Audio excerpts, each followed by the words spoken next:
Okay, so today we're going to talk about getting killed in the streets with bears. And I'm just kidding. We're going to talk about nerdy nuance with shooting from what I've learned. So this is a Glock 47. This is a Glock Model 20. So the 47 is in 9mm, the 20 is in 10mm auto.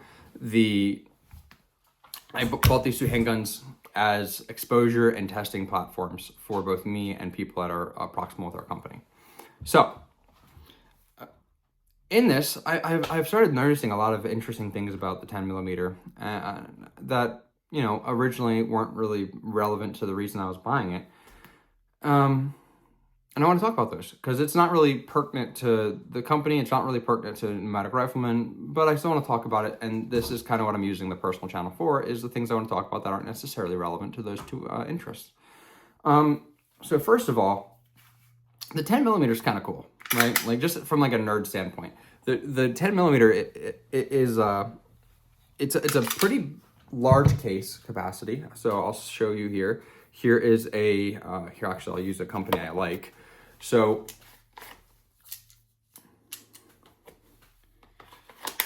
all right, so this is a Buffalo Bore 147 grain plus P outdoorsman.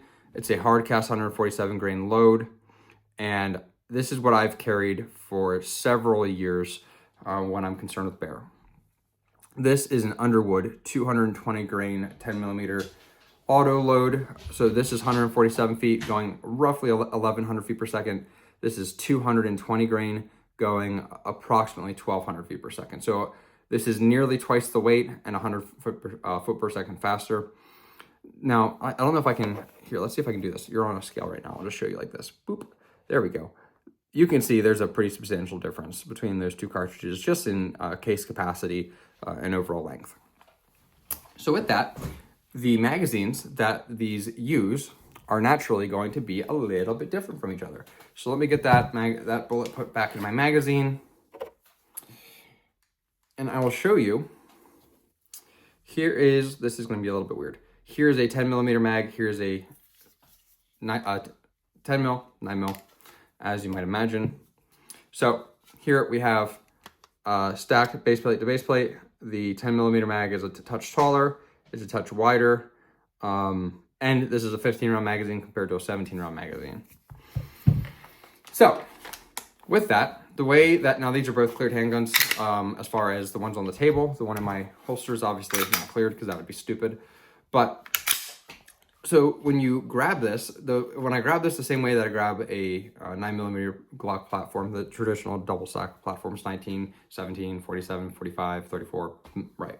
So when I grab this the same way I grab those, I can still get my finger where I want it, but the way it's presented is just a little bit different.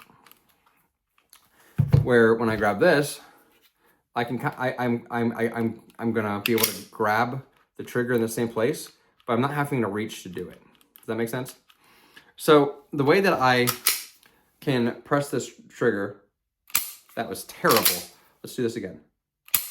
Is going to be, it's a little bit different than how I do this one. Now I found that when I'm pushing a live trigger, it doesn't matter too much. But when I do one second, let me grab a zip tie. Okay, but when I lock this action up with a zip tie, and if you don't know about this, it's a pretty handy little trick. My buddy, I don't know if he wants me to use his name or not, but my buddy from Idaho showed me this. Now, I normally go up. I normally come up through this portion right here, but I don't have a dot on this yet, so I'm going out the side of the ejection port right there.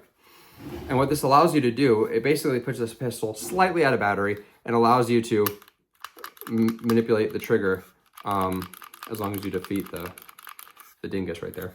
But it allows you to manipulate the trigger multiple times. And I actually find this to be a little bit harder to do than the live trigger. But I'm gonna do the same thing. I'm just gonna aggressively work the trigger. When I have it in this mode, for me, it's harder to keep that front sight perfectly still within the notch. Now, obviously, I traditionally use dots, but I don't have dots on these, so I'm speaking in front sight terms. Side note, still be target focused. You might in training, like especially dry fire, focus on the front sight just to be able to really tell the nuance in what the sights are doing. But that is a training tool, not an engagement strategy. For actually shooting stuff, you focus on the stuff, not on the sights. We'll have videos talking about it in the future. But so when I do it like this, for me with this gun, I have a harder time keeping that front sight perfectly still. So then if we go to a 9, watch, I'm going to just absolutely bloody suck with this, which will be super funny. This isn't my gun. I'm over caffeinated. The wind is super heavy in here. You know, all the excuses. So let's get this set up. Okay. So for me, it looks the same, but it's not.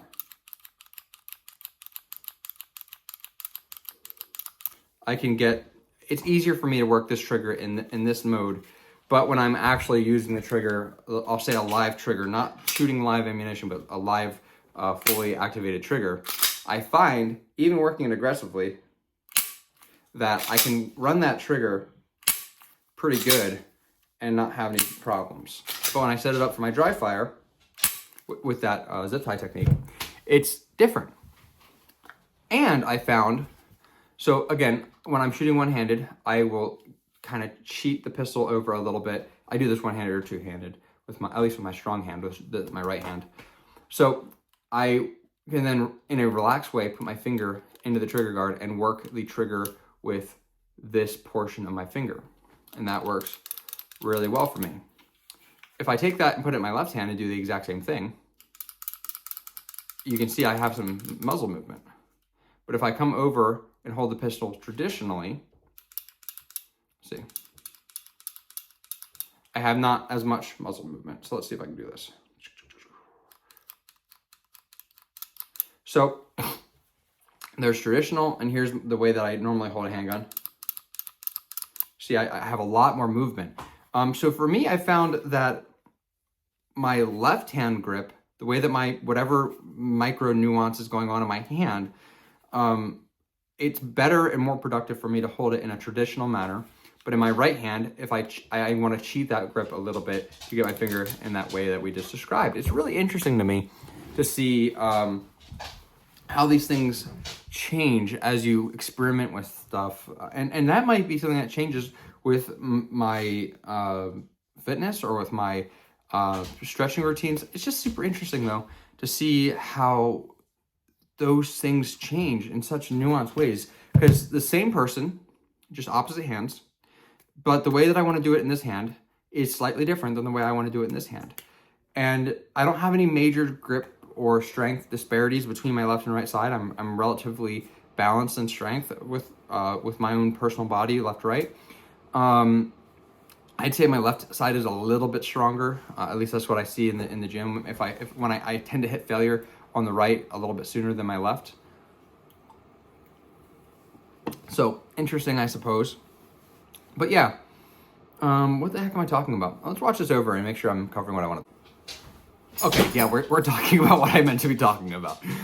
This isn't a scripted video. This isn't like super polished content. Hey, baby. But yeah, I found that really interesting. Both the differences in how I'm perceiving the trigger, working the trigger with the 10mm versus the platforms I'm more familiar with. For context, I carry a Glock 45. This is probably the stupidest setup you can have. The only thing stupider than a Glock 45 with an X300 is worrying about the difference of a 45 to a 47. So yeah, it's stupid, but the only thing more stupid than the Glock 45 X300 combo is worrying about the stupidness of the Glock 45 X300 combo. This is a 4.01 inch barrel. This is a 4.49 inch barrel. For almost all uses, except for my use, of course, because I'm an idiot.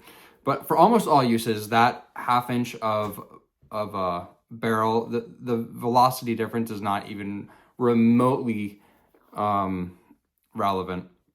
If you're using, this is non-expanding ammunition, but if you're using expanding ammunition, that extra 20 feet per second doesn't matter at all. But for non-expanding ammunition, any amount of velocity you can add is going to have a direct and correlating result on the penetration. So for me, in my use case here in Alaska, obviously if you live in Virginia, where, okay, maybe Virginia, let's say, what's a place that doesn't have any bears at all? Well, even with black bears, deep penetration of black bears is probably not as important as with larger bears. I'm not going to say it's not important with black bears, but if you have a 200-pound black bear versus a 500-pound black bear, you're talking about a significantly different animal. The goal, by the way, with handguns doesn't change. It doesn't matter if you're shooting a human attacker. It doesn't matter if you're shooting a moose. It doesn't matter if you're shooting a bear. The part that changes is not what you're trying to accomplish. It's how you have to accomplish it. That's the only thing that's changing. You're still trying to affect blood loss or CNS disruption. It's the same exact thing. There is no difference. The psychological differences are there, of course, but if you're looking at wounding effect, if you're looking at stopping capacity, it's exactly the same. It's just the route you take to get there is a little different. So on a 9mm with, we'll talk about that in a separate video.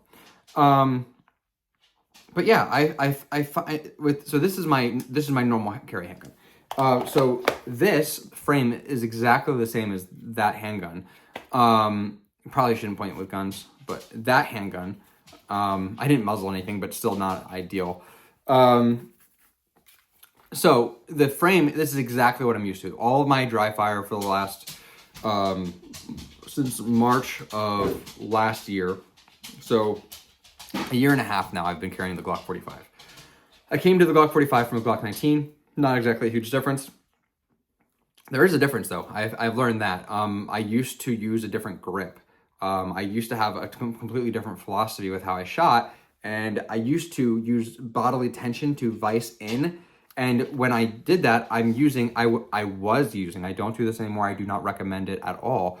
But let's say what I was doing, this bone and fleshy part of your palm was getting viced in right here. And I was using my shoulders, chest, back to rip into my arms and to just vice that in as hard as I could to basically lock the pistol in place. And then once I did that, I was having all the tension with my firing hands, both my strong and weak, my firing and support, whatever you want to call it. All of the tension was locked in on both hands. Both hands were twisting in and locking up to lock that pistol in place and then pull the trigger. That was not fruitful. Do not recommend that. I believed in it at the time, of course, but I don't recommend that. And at that time, since all my pressure was in the top of the grip, I never really noticed. I could pick up a 17 and 19. There was no difference for me. Even with the 26s or the 43, the normal 43, not the new 43X, you wouldn't have your pinky, but all my focus was driving the top of my hand into each other to lock that pistol in place. So it really didn't, I didn't notice a difference really between the 19 and 17 or now the 45 and 47 or 19.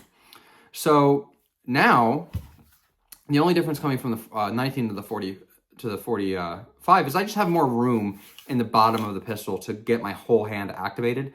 Where now with a 19, a little piece of my hand, I'll feel it that's just slightly off the frame, right? Kind of down on the frame magazine interface. Doesn't make a big difference, but I do feel a difference. So, but with the full-size guns, going from the full-size 45 or 47 grip module to the 20, much wider. I'll show you comparatively speaking to kind of help perceive. There is a substantial circumference difference. And I'm going to talk about things I find interesting about this platform in a different video, but it's been so interesting to go through and see how well can you or can't you just plug and play the 10mm Glocks if you've been training or you're experienced with the double stack 9mm platforms. So that's all I'm going to talk about in this video. If you're watching this and you're into this nerd stuff like I am, welcome. If you're into the business stuff, this isn't the video for you. You found that out by now. But yeah, personal channel. Shalom.